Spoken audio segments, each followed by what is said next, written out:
Великое наследие таджикского народа, история, культура и вклад в мировую цивилизацию. Таджикистан – страна с богатой историей, насчитывающей более 3 тысячелетий. Таджикский народ, один из древнейших в Центральной Азии, является наследником великих культур и государств, которые оставили глубокий след в мировой истории.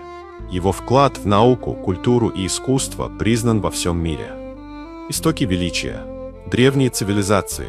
Таджики являются потомками древних арийских племен, которые заселили территорию современного Таджикистана и соседних регионов более 3000 лет назад.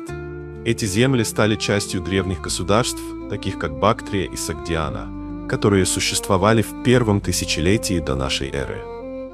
Сагдийцы, предки современных таджиков, были известны как искусные торговцы и ремесленники. Их города, такие как Пенджикент и Худжант, были важными центрами на Великом Шелковом